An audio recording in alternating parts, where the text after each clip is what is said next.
Hey everybody, how are you? It's Peter again for MLB Trade Rumors and Discussions. It's Friday, January 10th, 2020. Every single day we're doing this for the rest of the year. So, when I made these videos, I started doing this because, three reasons. One, I'm a diehard Diamondback fan.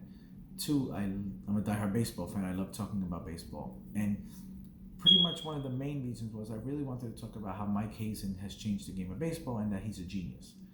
And now, 3 weeks later, after all these videos I've been doing, I catch myself saying the exact same thing, but just even more. And I have more reasons why, right? I'm never going to run out of reasons why with this guy. So what he did today, right? There was a bunch of players up for arbitration. Two really big, important guys who he negotiated and took care of. We got David Peralta, who was supposed to make $8.8 million in arbitration, down to $7 million. Okay? Now, Peralta got a 3-year extension. It's great. He's still 32 years old, I believe. He's still young. But $7 million. He saved almost $2 million by signing him to a 3-year contract this year.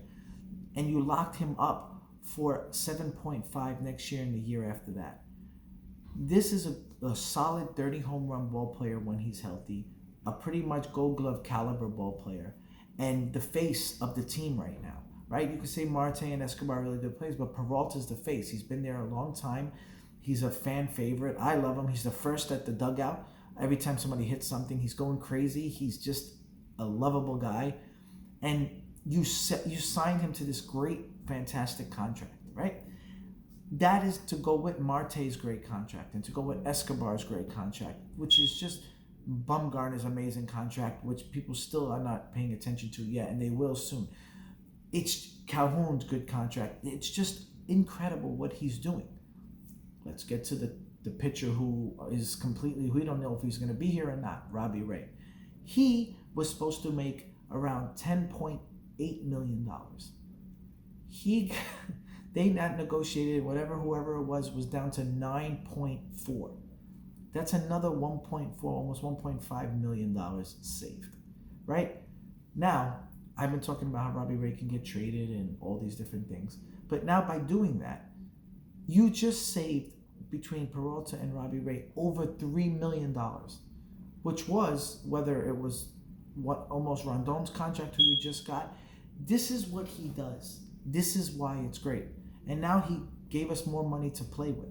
But that's exactly what it does. So Ray, either two things are going to happen. Either now we can keep Ray because that's almost $2 million. So maybe you keep him just to see what happens with the pitching staff. I still don't think so because he's injury prone. And then if he gets injured, the trade value goes down completely. However, teams now who maybe thought 10-something million was a little bit more, if it went down almost $2 million, right? Maybe one team makes a little move and is able to get him. So this is exactly what I'm telling you by Hazen is a genius. He is phenomenal. So I had all the numbers that I wrote down here, right? The Diamondbacks came into this offseason with around $30 to $31 million to spend. I thought it was a little bit more, but we're just, for the argument's sake, we're just going to say around $30 million, okay? What he did was sign Bumgarner for $6 million, Calhoun for $6 million, okay? Vogue, let's say $3 million, Junior Guerrera $3 million, and then Rondon around $4 million. So what I got there is $22 million, okay? In $22 million that we spent so far, we have still $8 million coming into the season because I said we have around 30, so that's $8 million left.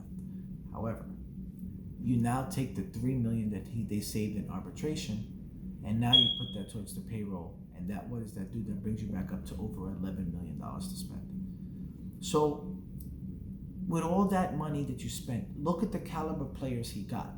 Right, Vogue is flying under the radar. Let me tell you, you'll see what he's gonna do in Arizona. Bumgarner is just gonna, again, that's gonna be one of the moves that people are gonna wish that they got before. They're not gonna realize how he's gonna turn his career back around. Okay, and then after that, you got an outfielder in Calhoun who just fits in Arizona, and you got two pitchers who, if one doesn't work, one of the other guys probably will. Right, Guerrero looks like a guy who had a couple of years on Milwaukee that looked pretty dominant. He had some bad ones, but you never know. And sometimes you catch lightning in a bottle. And you got Rondon, who has closer experience. So what it looks like Hazen's trying to do is he's trying to just still be smart this year, because he knows next year he's going to have so much money to spend. Right? Once Tomas's contract comes off the thing, we're going to have more money to spend. But just these deals, just the way he negotiates these team-friendly deals, there has to be a reason why. He's not just the best salesman ever. There must be just the way he presents the team to them. And everyone's buying into the Diamondbacks. These players are buying into the team.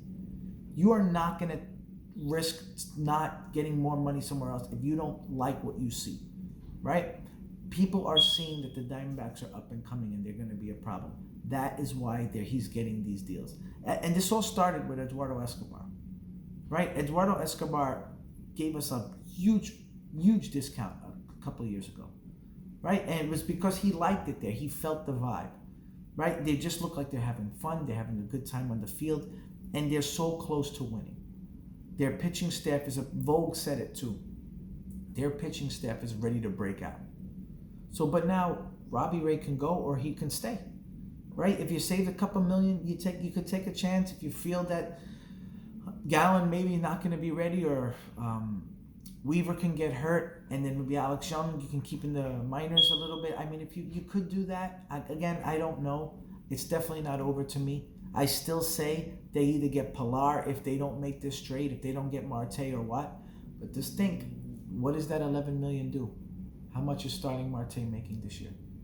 Right? Starling Marte is making around $11 million. That is the money that he's saving. I'm not sure if it's 11 or 12 million that he's making, but regardless, you get the point, right?